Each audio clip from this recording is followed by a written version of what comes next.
Narayana namaskrityam naram chaiva narottamam devim saraswatim vyasam tato jayam budhiraye shanvatam swakata krishnah punyashravana kirtanah hedayantah stohi abhadrani vidunoti suhritsatam nashtaprayeshu abhadreshu nityam bhagavata sevaya bhagavati uttama shloke bhaktir bhavati naistiki. Hare Krishna. So we begin, or rather we continue our discussion from the previous two sessions of the chapter 16. And in this particular chapter, for the last two sessions, we initially talked about a summary, and then we also spoke about verse by verse discussion. We went through verses and we elaborated on the verses. Now we would continue the verse by verse discussion. I'm starting from verse 18 of this chapter. If anybody wants to follow through or wants to also join in, it's verse 18. Yeah, so we just get started.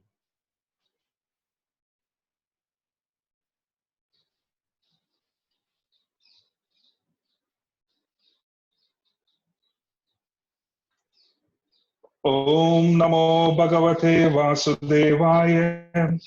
Om Namo Bhagavate Vasudevaya. Om Namo Bhagavate Vasudevaya. So this text 18 starts with, I'm just going to read the English translation. I encourage you to read the Sanskrit, as the Sanskrit in itself is very instructive. Each one of these verses in Srimad Bhagavatam are like mantras. They're very transformative. And if you memorize those and then slowly even practice the Sanskrit along with the translation and along with the word by word translation, there are many benefits. But for the sake of time, we would just want to continue with reading the English translation, and then we would be speaking based on whatever is necessary. This is verse 18. The personality of religious principles, Dharma, was wandering about in the form of a bull, and he met the personality of Earth in the form of a cow, who appeared to grieve like a mother who had lost her child. She had tears in her eyes, and the beauty of her body was lost. Thus Dharma questioned the earth as follows. Quite significantly, the principles of Varnashram Dharma, which basically are meant for the evolution of the soul from one level of consciousness to the other, is also being strengthened, and it is also being managed by Lord Shiva, who is called Dharma Vatsala. He basically facilitates Dharma. So he's called Dharma Vatsala. So he and Mother Bhavani, he and Mother Durga, they are in charge of the material universe. And they're in charge of the material universe, and they facilitate Dharma according to the Varnashram Dharma, according to the Vedic injunctions, to basically allow the progression of the soul from one level of consciousness to the other. So you have ignorance, passion, and goodness. Ignorance, Shudras; passion, ignorance, the business class; then pure passion, Kshatriyas; and then goodness, the Brahmanas. In reality, one of these modes would dominate the consciousness of the person, but we're taking into account the basic psychology and the basic predominance of activity which is done by the person based on their basic psychology, the way they are, their conditioning, as we would call it. And as a consequence, for most part, if a person behaves in a certain category, they basically belong to that particular varna. Now, the whole idea of varnashram is for us to be able to act according to Vedic injunction in one of the varnas and the corresponding ashram as well. And as a consequence, be able to make progress. And if you follow this very, very strictly, it is said that 100 such lifetimes of following varnashram very strictly would authorize one to become Lord Brahma. What does it mean? We read about this in Canto 4, the fourth canto, that 100 lifetimes of very properly following varnashram qualifies one to become Lord Brahma. What does it mean? Lord Brahma is basically Jiva Tattva. He is a soul, he is Jiva Tattva, he is not Shiva, he is not Vishnu, he is Jiva in most cases.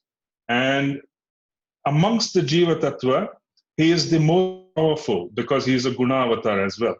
So to become Brahma, it essentially means that the Jiva would have attained complete capacity in terms of its ability to have freedom within the created universes. So the Jiva would have maximum power as Brahma.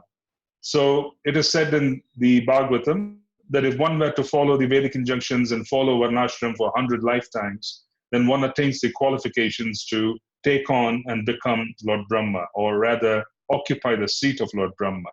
So this basically means that following Varnashram is basically a purificatory process which elevates the soul and over a period of time gives the soul an opportunity to sit at the top of the material universe and become its topmost authority as a jiva.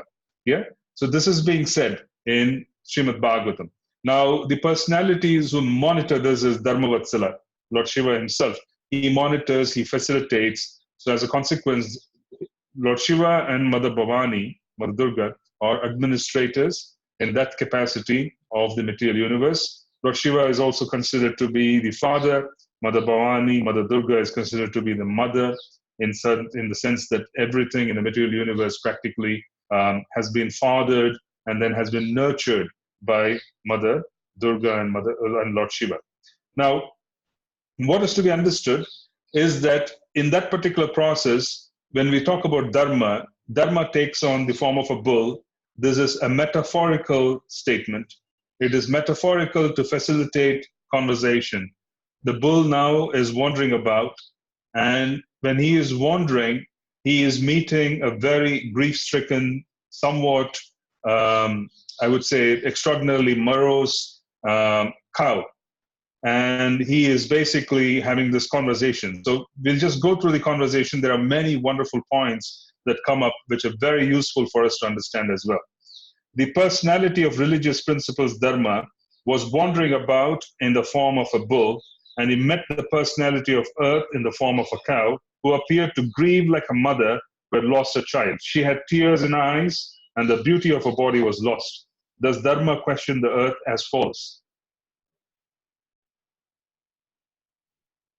The next verse, Dharma in the form of a bull asked, Madam, are you not hale and haughty? Why are you covered with the shadow of grief?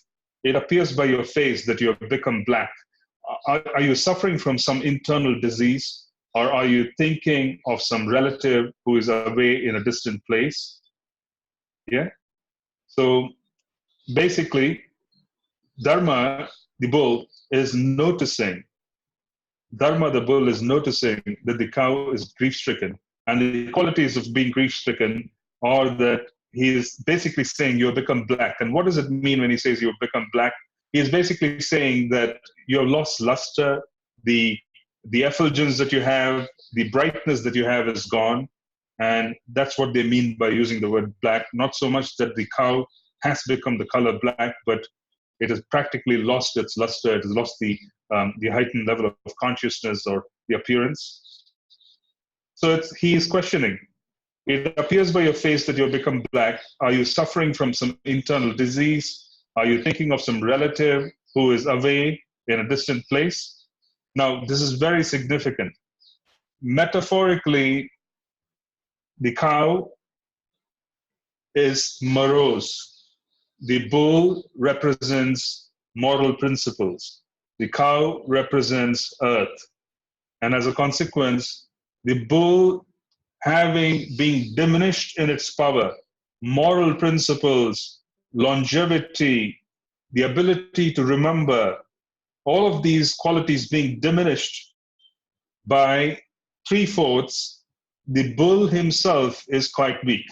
And as a consequence, the cow is also very sad because the cow is now looking very grief-stricken. Now, we also have to understand, in this particular circumstance, when the question is being asked as to whether there are anxieties, the cow also represents the human mind. it represents the population. Because here the cow represents earth, but in reality, the cow also represents the human mind. It represents the broader population, society in general. So the symptoms of society in general in the beginning of Kali is as follows. The whole idea of moral principles, which is represented by the bull, which is dharma. Yeah. So the dharma itself is standing on one leg. 3 of his legs have now become very weak. So instead of 4 legs, dharma is actually being supported by just 1 leg, which means that 3/4 of the potency has been removed from dharma. Now dharma exists on 1/4 of potency. Because dharma exists on 1/4 of potency, metaphorically, earth, the mind, metaphorically, the cow is now grief-stricken, is anxiety-ridden, because metaphorically, the cow, the mind, human society, earth, they are all the same.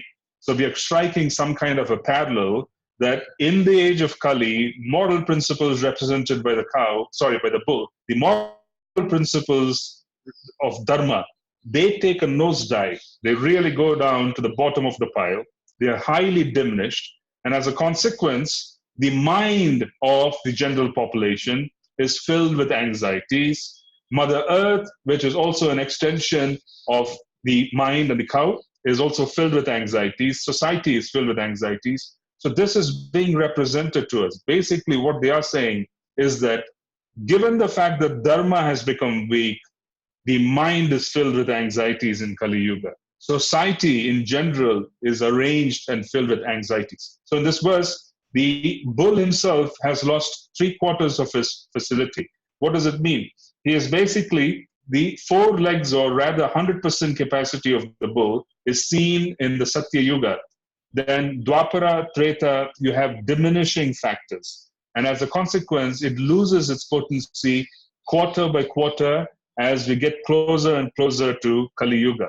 And then at the end of Kali Yuga, the moral principles in Dharma are completely rejected. And as a consequence, the only factor which remains, or the only solution that remains, is to start the process of creation again.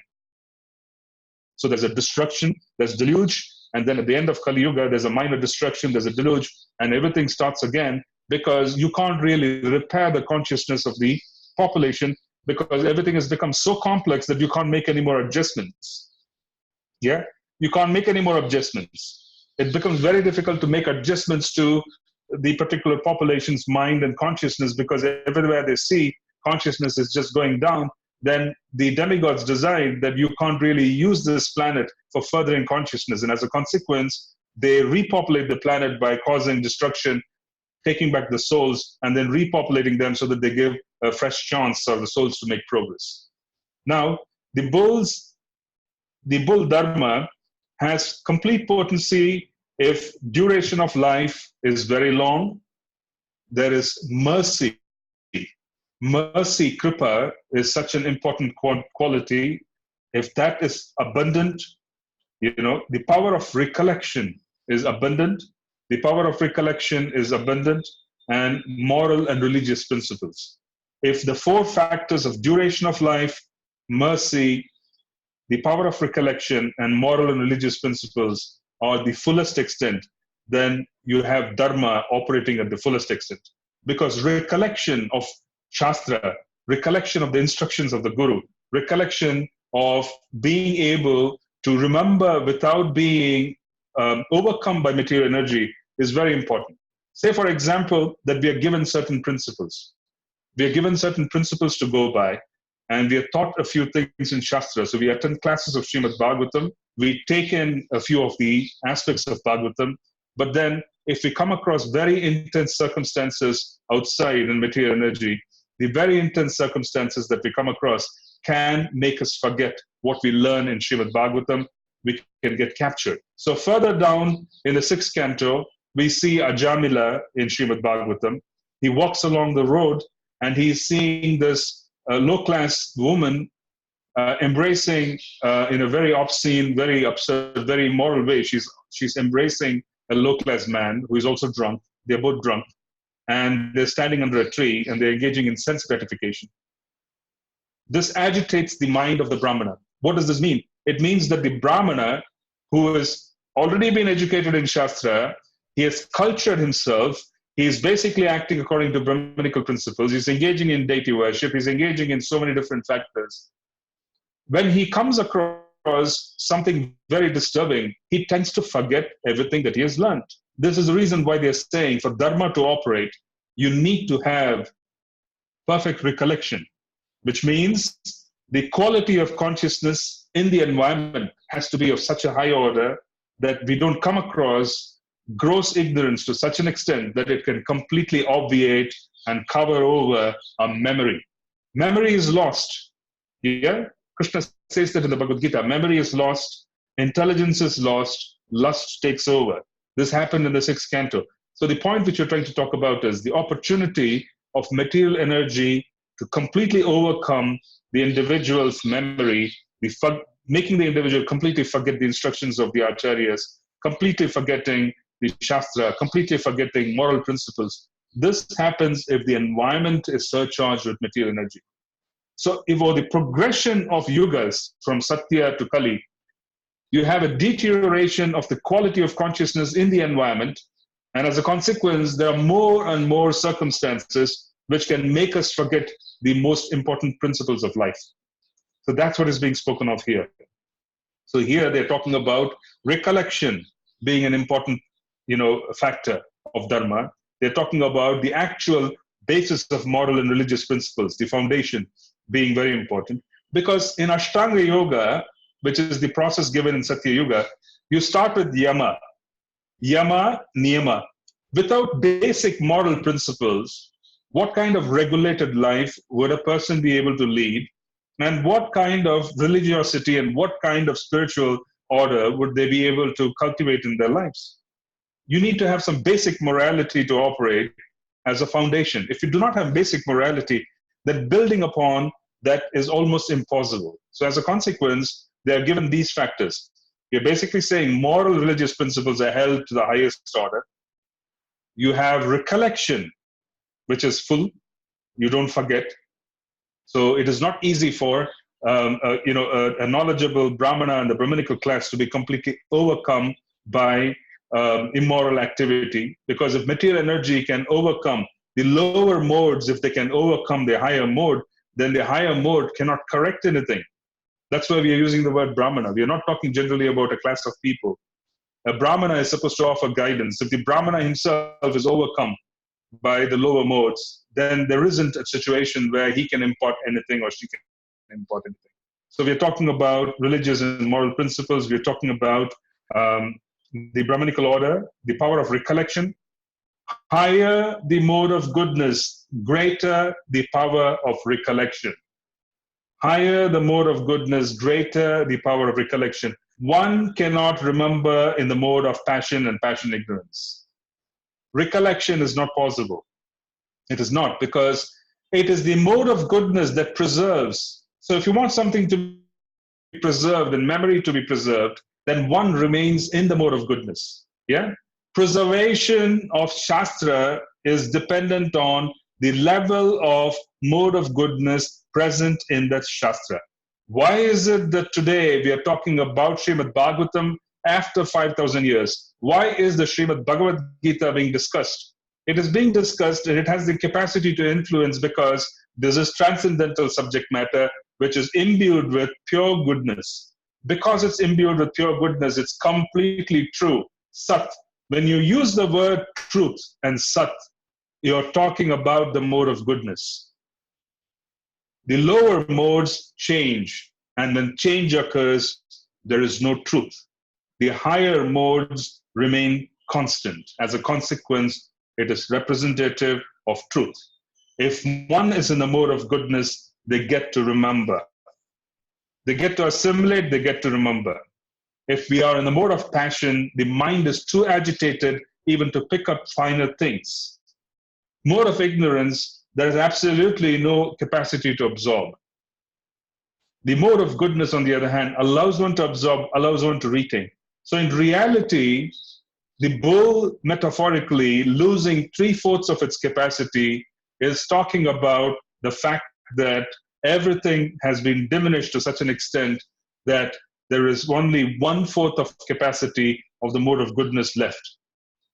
So the power of recollection is lost. Basic morality is lost because there is no basis for morality. You have to kind of have morality which is based on absolute truth. Because if we start talking about relative morality, then you have so many different standards come up. Yeah? Morality and even religious principles have to be based on the fundamental aspects of Shastra. If you do not have Shastric principles enforcing what is to be done and what is not to be done in society, then we are talking about relative truths. What works for you and what works for someone else. It may work for one person, it may not work for the other. It is basically like the New Age concept of anything can be done and it can be called spirituality. Yeah, you could do anything you want because freedom is more important, because it's socially convenient, it's politically easy to talk about it.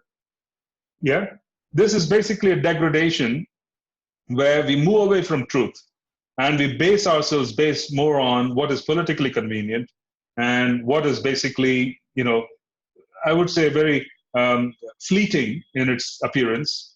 So truth is not fleeting, truth can't change. That's the reason why here they are saying perfect recollection is required, mode of goodness. When the mode of goodness diminishes, all kinds of nonsense would come out. It would. It is just a matter of time. It is just a matter of time that the mode of goodness, as it diminishes, nonsense will come out. Shastra can get altered. There can be many relative opinions offered along with Shastra. Then over a course of time, it gets even more corrupted. This is what they're talking about here. They're talking about the 4 pillars of the actually metaphorically, symbolically, the bull. They're talking about the duration of life, mercy, the power of recollection, moral and religious principles. Why duration of life? If the principle of mode of goodness is highly compromised, the body would decay much faster. This is the truth. If one wants a body which is basically going to last long, that has to be in the mode of goodness. That lasts longer. It is more functional. Have you seen that it is fairly common in the West to have dementia? It is fairly common to have dementia in the West. It is not that common if you find, especially in the devotee community, you don't have people losing their mind. The devotee community, as they grow older and older, you don't have people losing their intellectual capacity. You don't really have too many instances. You may have 1 or 2 because of karmic situations, but not too many where it is very obvious in the outer, the world in general. But that's not true with the devotee community. The reason is there's such emphasis on wanting to remain in the mode of goodness that it allows you to preserve your memory. Yeah. So this is the point that we want to talk about: duration of life, mercy, the power of recollection, and moral and religious principles. This has greatly diminished. It has come to 1/4. Because it has come to 1/4, quite obviously, the mind of the population, which is also metaphorically the cow, is agitated. It's filled with anxiety. It's filled with all kinds of tribulation. When the larger section of society is filled with anxieties, then the society itself is quite burdensome. And the mother, Bhumi, Earth, she is shedding tears because she's carrying this extraordinary burden of people who are in anxiety and who are engaging in activities which are just furthering the anxiety. Yeah? So this is very important for us to understand that to reset ourselves back into the higher principles, one needs to work on increasing the mode of goodness in their lives. One needs to work on it. This is very important. As a matter of principle, this is extraordinarily important.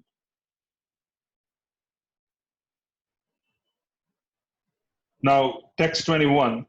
Are you feeling compunction for the unhappy women and children who are left forlorn by unscrupulous persons? Or are you unhappy because the goddess of learning is being handled by brahmanas addicted to acts against the principle of religion? Are you sorry to see the brahmanas have taken shelter of administrative families that do not respect Brahminical culture? So here we have women and children, old people, people who have aged, women, children, cows, bulls, when they're not taken care of, there's great, great anxiety in society. So these points are being brought forth. Yeah? If in a house, in an institution, that's the circumstance, then you will find that they're going against the basic principles of Dharma, and there would be unhappiness. These so-called administrators are now bewildered by the influence of this age of Kali, and thus they have put all state affairs into disorder. Are you now lamenting this disorder? Now the general populace doesn't follow the rules and regulations for eating, sleeping, drinking, mating, etc. And they're inclined to perform such anywhere and everywhere. Are you unhappy because of this? What is Varnashram? Varnashram Dharma is basically, if you want to break it down into fundamental principles, is to eat, sleep, mate, and defend for the sake of progression of the Atma from one stage to the other. What is it that we engage in? If you really want to look at your karma in a day, it is eating, sleeping, mating, defending. When eating, sleeping, mating, defending is not according to religious principles, is not according to scripture, and it is being done indiscriminately based on the demand of the senses, then there is no progression of the Atma from one stage of consciousness to the other. There is deterioration. This is what is being represented here very clearly, and they're saying very clearly that eating, sleeping, mating, defending, the bull is asking the cow, they're saying, are you now lamenting the disorder? Because the kings, the administrators, are not being guided properly, because the Brahmanas have become weak, because the mode of goodness is not very strong, it is not able to control the mode of passion, because the Brahminical order is weak, it is not able to control the Kshatriyas, because the Kshatriyas are weak, business class takes over. Yeah, the business class starts exploiting the Shudras. Yeah, that's whom they can exploit. Once they start exploiting the Shudras want to become kings. Once the Shudras become kings because they're exploited, everything is lost because they can only think of eating, mating, sleeping, defending. They can't plan for the future. Their consciousness doesn't allow them the subtle, sublime thought. So that is what we have today. We have a Shudra leadership, Shudra population, because the Shudra population has been misled and exploited by the business class. And because the business class, when left unmonitored, or rather, they took over because the kings were corrupt and they wanted money, the business class fed them money, and then the kings themselves lost their power to the business class. Now what we have here is a Shudra population and the Shudra rulers. And because they're Shudra rulers, they don't have the ability to think across. They just don't have the ability or the sublime thought for them to have a vision of the future to guide the population. Now, I would say practically, almost there are no leaders in this particular world who are looking at the population that is under their control and saying, I must make some arrangements so that the soul, which is in the bodies of this population, should make some progress. Not a person, probably not even one leader has such thoughts in this particular circumstance. The leaders don't have thoughts of helping the population move forward, consciousness-wise, which is exactly the lamentation. Yeah?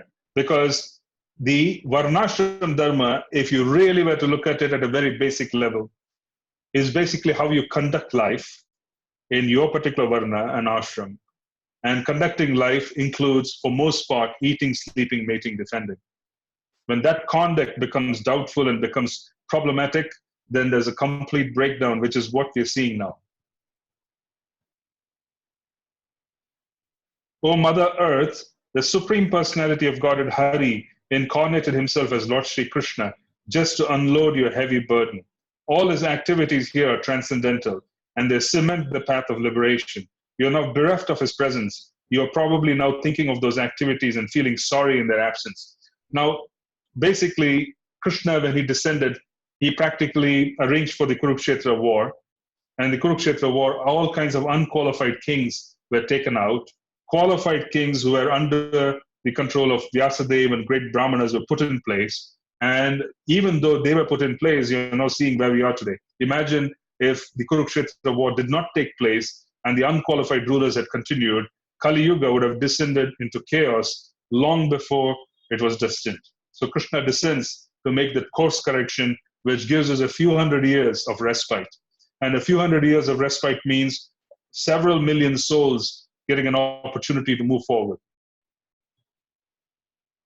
Mother, you are the reservoir of all riches. Please inform me of the root cause of your tribulations by which you have been reduced to such a weak state. I think that the powerful influence of time, which conquers the most powerful, might have forcibly taken away all your fortune, which was adored even by the demigods. The bull is addressing the earth as the reservoir of all riches, which is the case.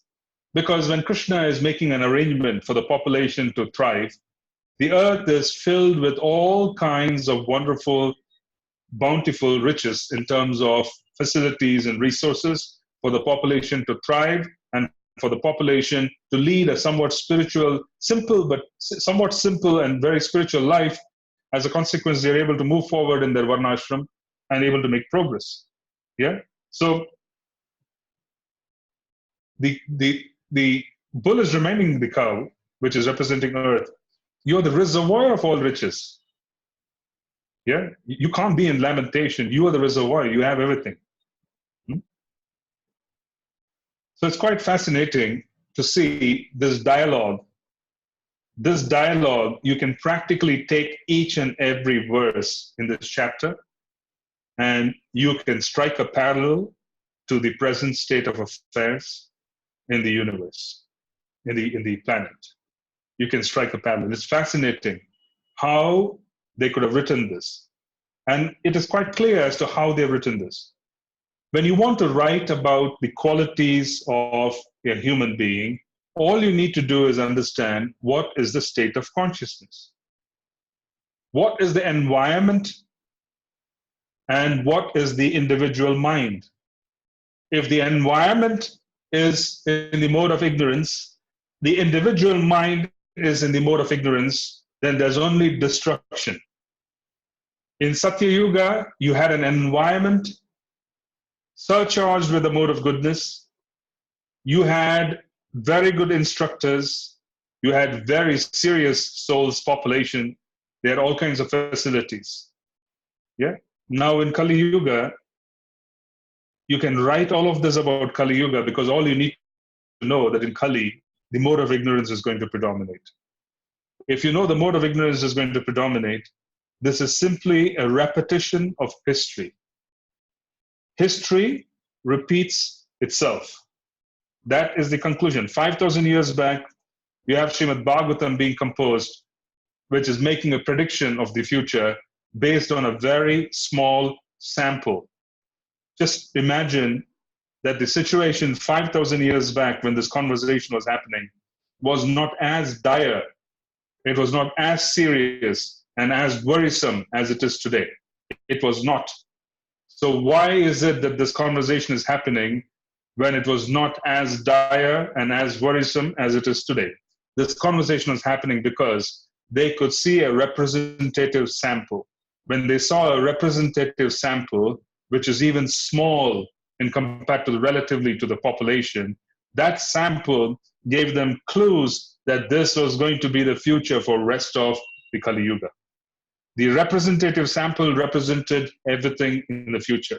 So this is a conversation based on certain realities observed 5,000 years back.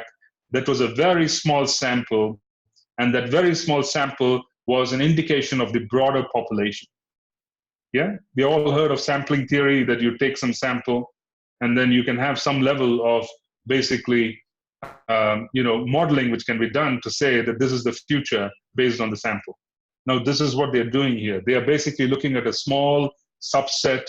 They are looking at a small section of incidents that are occurring, and they're making a representative statement for the rest of what is to follow for the entire Yuga. So that's how this dialogue is happening. So now we're going to text 26 to 30. There are 4 verses, and these 4 verses we're just going to read the qualities of the Supreme Personality of Godhead. In him reside truthfulness, cleanliness, intolerance of another's happiness, the power to control anger, self-satisfaction, straightforwardness, steadiness of mind, control of the sense organs, responsibility, equality, tolerance, equanimity, faithfulness, knowledge, absence of sense enjoyment, leadership, chivalry, influence, the power to make everything possible, the discharge of proper duty, complete independence, dexterity, fullness of all beauty, serenity, kind-heartedness, ingenuity, gentility, magnanimity, determination, perfection in all knowledge, proper execution, possession of all objects of enjoyment, joyfulness, immovability, fidelity, fame, worship, pridelessness, being as the personality of Godhead, eternity, and many other transcendental qualities which are eternally present and never to be separated from Him. So when Krishna was on the planet, all of these were observed because he was on the planet. As a consequence, the bull is asking the cow, because of the departure of the manifested pastimes of the Lord, along with him have gone all of this. The personality of God, the reservoir of all goodness and beauty, Lord Sri Krishna, has now closed his transcendental pastimes on the face of the earth. In his absence, the age of Kali has spread its influence everywhere. So I'm sorry to see this condition of existence. Text 31. I am thinking about myself and also, O best among the demigods, about you, as well as about all the demigods, sages, denizens of Pitraloka, devotees of the Lord, and all men obedient to the system of Varna and Ashram in human society. It's quite appropriate. You see, if family values are not held, if in Varnashram, if you don't follow Varnashram and you do not follow the principle of offering oblations, offering sacrifices to the demigods, basically making offerings, annual offerings to the Pitris, the forefathers. There are so many aspects of the universe that are being condemned and they're being ruined because the consciousness of people on the planet have gone down. So that's being spoken of here. So there's so many different stakeholders. Or best amongst the demigods, which is the cow. The cow is representative of all the demigods. About you, as well as about the demigods, sages, denizens of Pitraloka, the Pitris wouldn't receive their share. Devotees of the Lord, the devotees of the Lord would find it more and more difficult to preach and spread the mission of Krishna consciousness. They would also find it quite distracting because all around them, the environment is surcharged with energy which is not very conducive. And all men obedient to the system of Varna and Ashram in human society.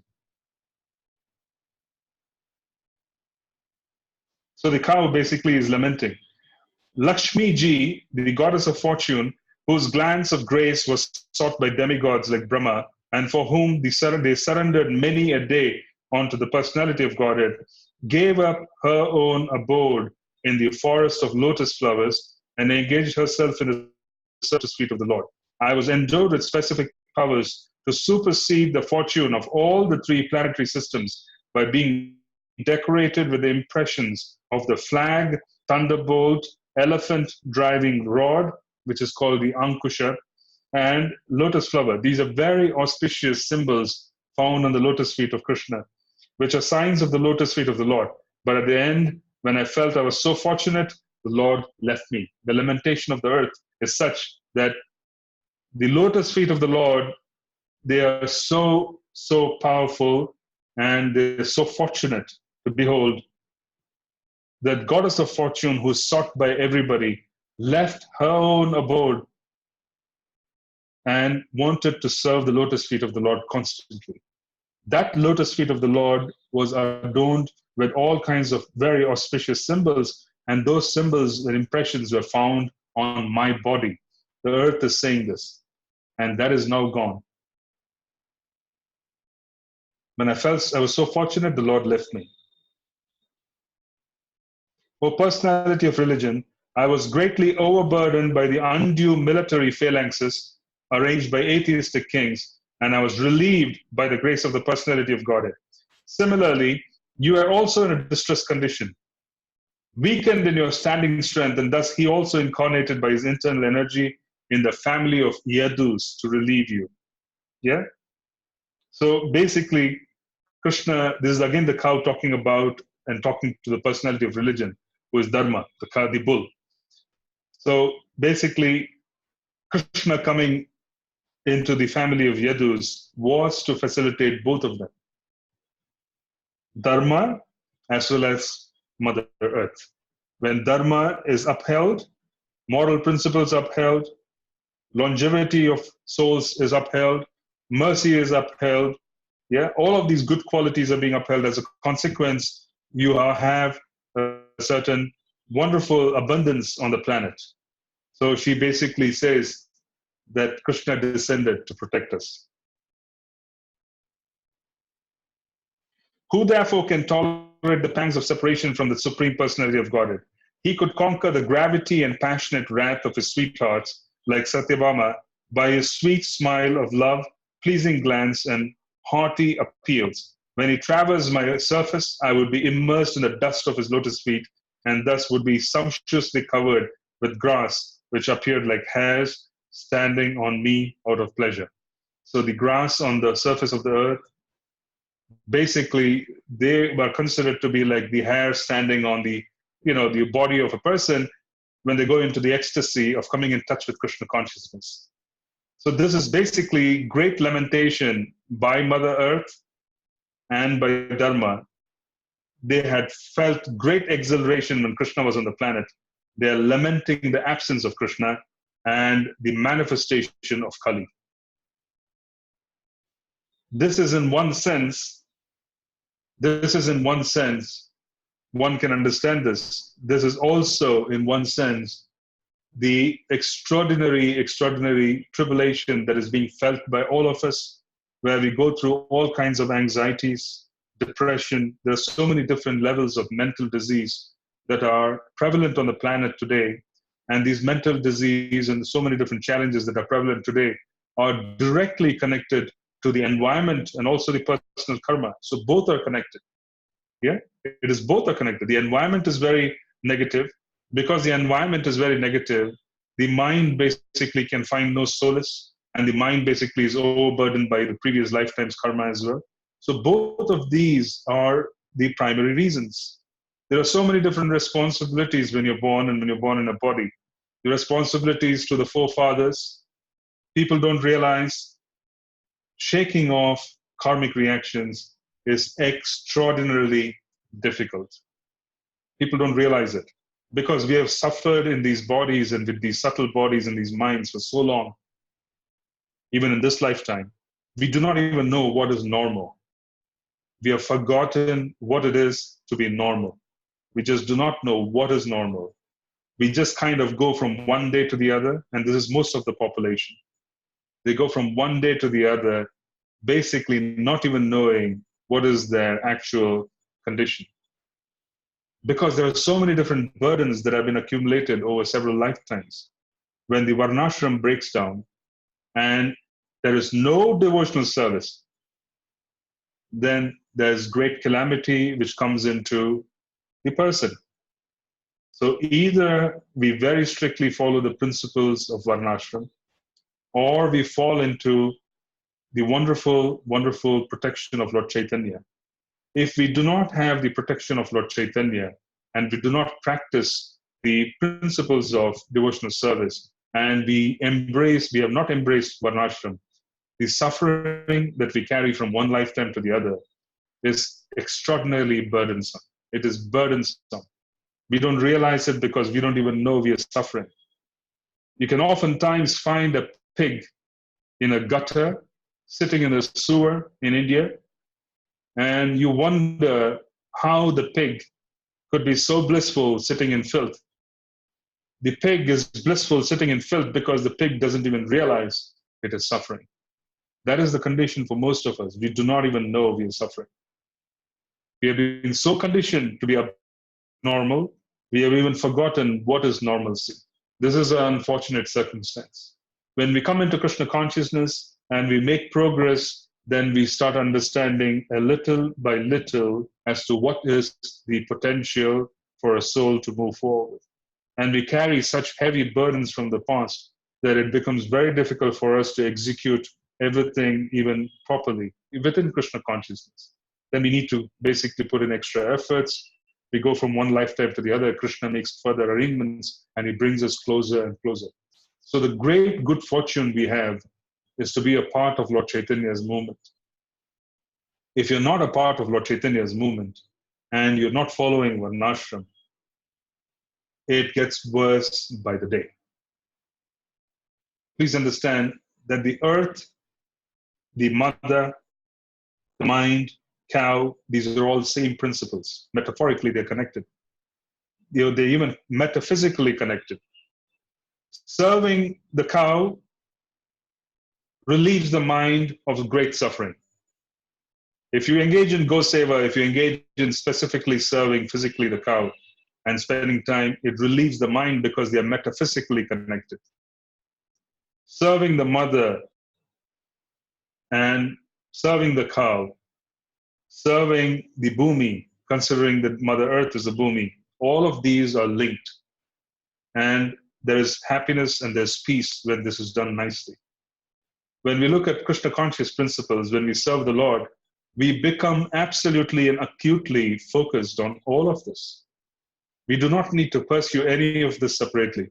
When you become sensitive to Krishna and Krishna consciousness, then we become sensitive to all proper life. We become sensitive to this whole concept of dharma. We do not need to be educated separately. If you follow the principles of Krishna consciousness and you hear Bhagavatam, you automatically come in touch with the lofty principles on your own. So the point we are trying to make is that all of this is so beautifully arranged if you just come into Krishna consciousness. So we either are in a society which is dominated by Varnashram, or we are following Bhagavad Dharma, which is to surrender to Lord Chaitanya.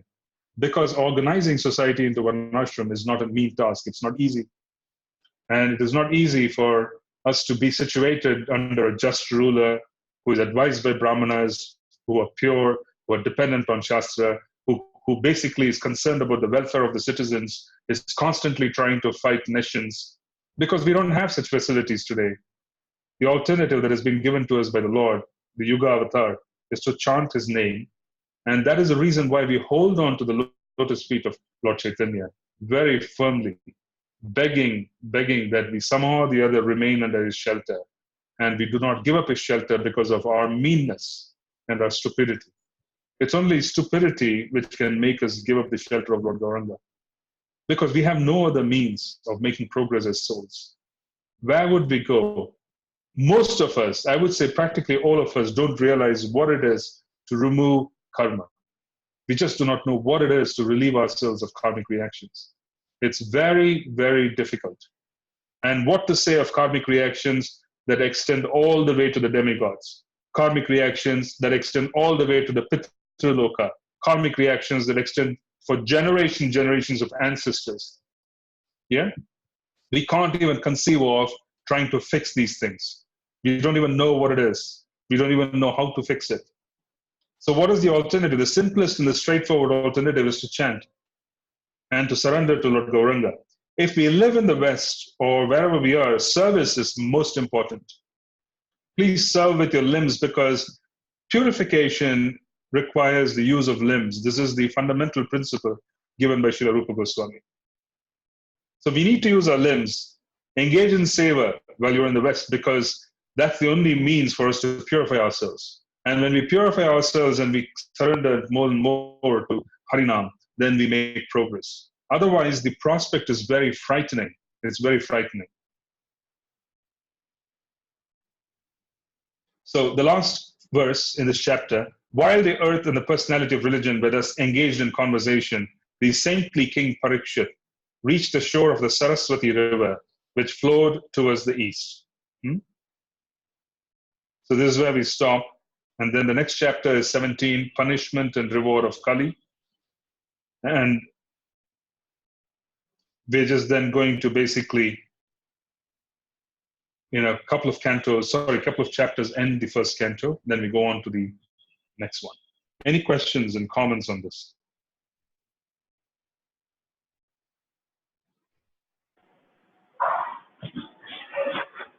Hare Krishna, Guru. Hare Krishna. Yeah, my question is, what is the possibility for establishing Varnashrama in the current society? Because people are not even having the basics. Majority of people don't know even the basics. how can we give this knowledge except in some circles like Oristan or some people who are following Vaishnava Dharma? Like, even the regular Hindus also, it's very difficult to make them understand the Varnashram Dharma because they understand that it leads to casteism and already so much is going on against this caste system Yeah. and government also trying to make a classless society. Sure. System. Can you go on mute if you don't mind? Because so this way the noise doesn't affect us. It is not easy, but wherever Krishna consciousness has spread, you can observe harmony, especially even in India, for instance. The nooks and corners are now receiving devotees, and there's preaching going on in different places. And as a consequence, what we do see is that the whole concept of caste system is automatically and naturally breaking down, and there's no politics involved in it. How is it breaking down? Because the Brahmanas are chosen based on quality. Regardless of where they come from, they're trained, and then when they develop the aptitude, they're given an opportunity to be priests. If they have aptitude, they study Shastra. If they have aptitude, they become preachers. So the point I'm trying to make is the solution is the movement itself. That is the solution. Yeah. Further structuring of the planet will occur when there is a body of knowledge which is released into society in a very organized way for rest of society to organize themselves.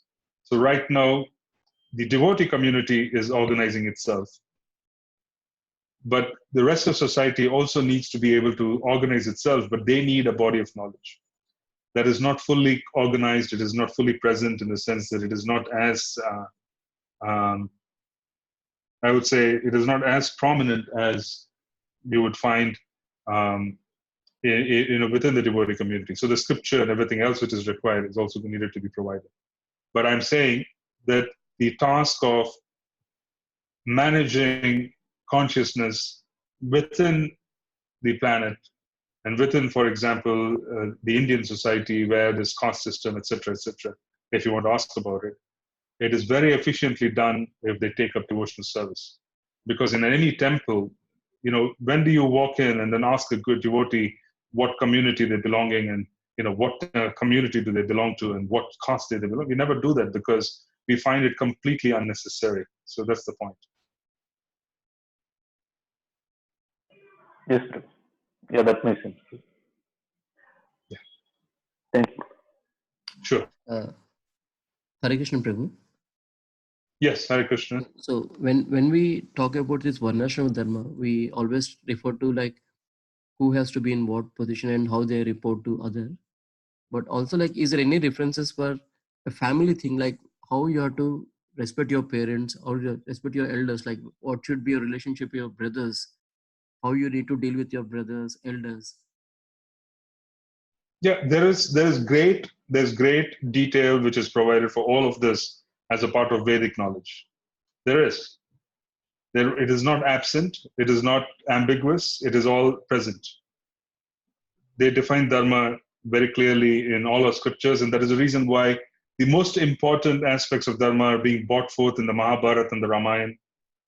You see Lord Ram making such intense sacrifices to obey his parents, making intense sacrifices to perform his role as a king. So that's Varna and Ashram. Yeah.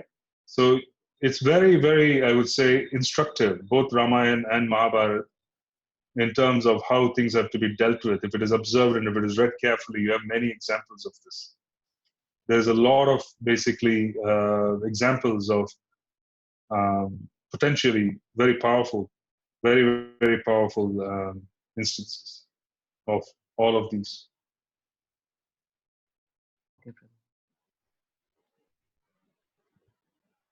Is there any other question or comment?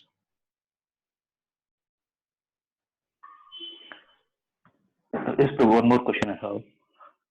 Yeah. Regarding the Advaita philosophers like Advaitis and most of the population, whoever Hindus I see, they don't have clear idea, but still they follow the Mayavada philosophy only. Like everything is okay. Ultimately, it is Brahma and all these ideas. It becomes very difficult to discuss even with friends about saying that we need to utilize everything for Krishna service, and response comes as, uh, yeah, there is,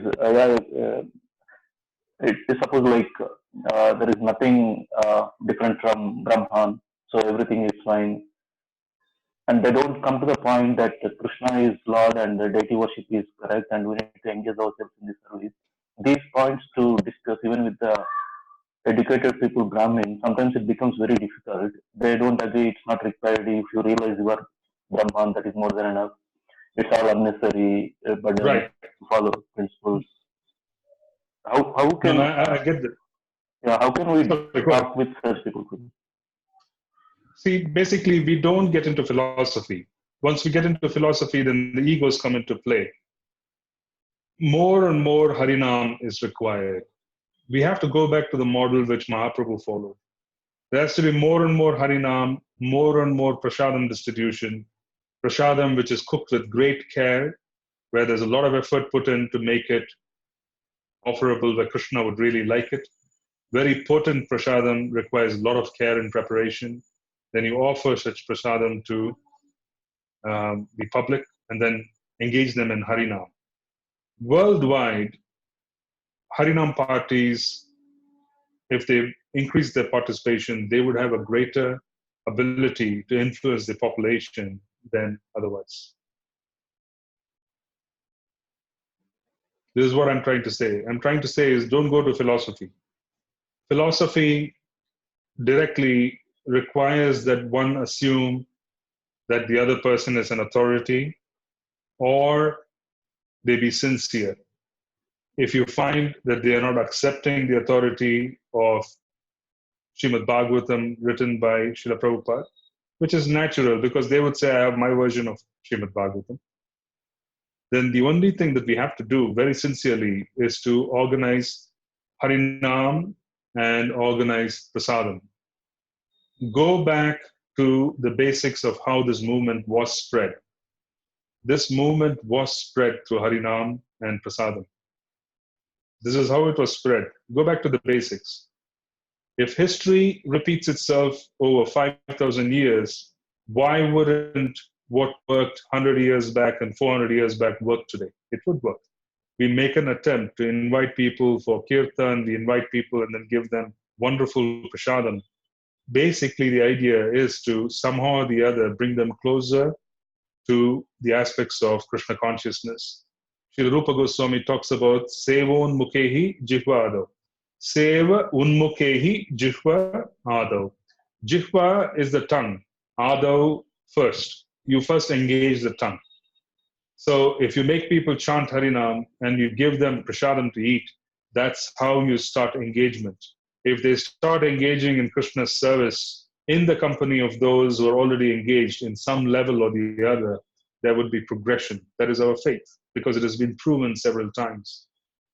You cannot argue your way out of discussions on Shastra. And the reason is they haven't accepted you as an authority. So they can't really accept it. So if you notice the Chaitanya Charitamrita, how did Mahaprabhu transform 60,000 Advaitins? These were very powerful sannyasis who were very well versed in their philosophy. How did he transform them? He transformed them by strategy. He sat at the place where they would wash their feet. As a consequence, their ego was not threatened at all. They could see this wonderful, most glorious and extraordinarily effulgent, powerful looking personality who was so tall and so beautiful looking, sitting at a place where they would wash their feet. So their ego was not threatened. And once the ego was not threatened, they allowed him to join, and slowly, steadily, he transformed them. The point we're trying to make here is there's a need for us to understand that Harinam and Prasadam are very, very, very important. The more and more we do it, the more successful we would be in that particular, in the area where we are in. That's the fundamental way for us to make progress, because it has Shastric support, it is the Yuga Dharma, and it is very purifying for the people who participate in Harinam and the cooking of Prasadam. It is very purifying for those who hear it, and we simply make our attempt here and there. This is what we need to do. So this is basically what I'm saying is there has to be some fundamental understanding that you can't approach the modern population with just philosophy directly represented from the Bhagavatam as it is, expecting them to follow through. Srila Bhaktisiddhanta Saraswati Thakur, when he used to have debates, he would not debate on Srimad Bhagavatam. He would not say, this is what Bhagavatam says. A debate with Bhaktisiddhanta Saraswati Thakur would involve the Vedanta Sutra. He would say, let's go to the Vedanta Sutra. You bring up Vedanta Sutra for proof. I will bring up Vedanta Sutra. Let's talk and see how we sort that out.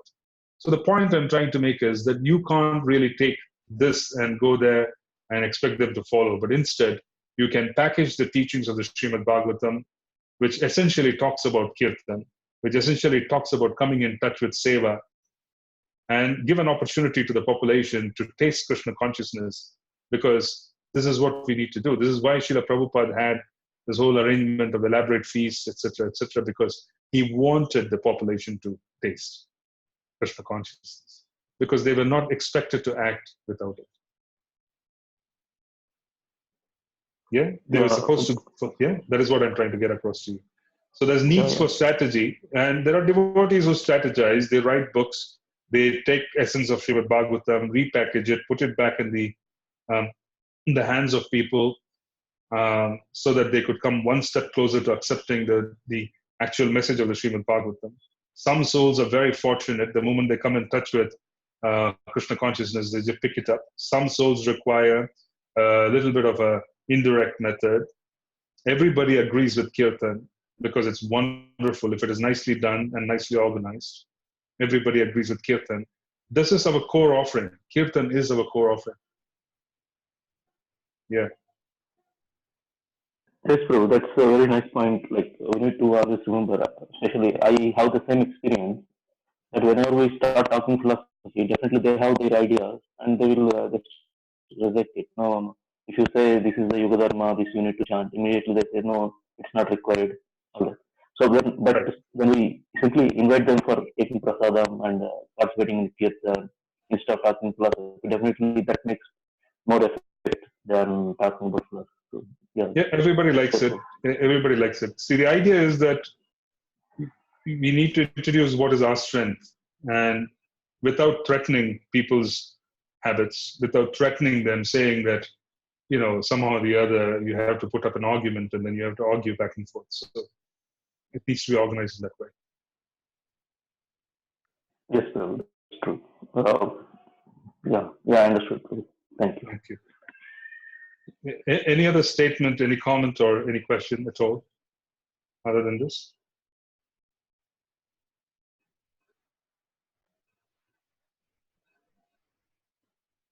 If there aren't any statements or comments, we will meet again next week.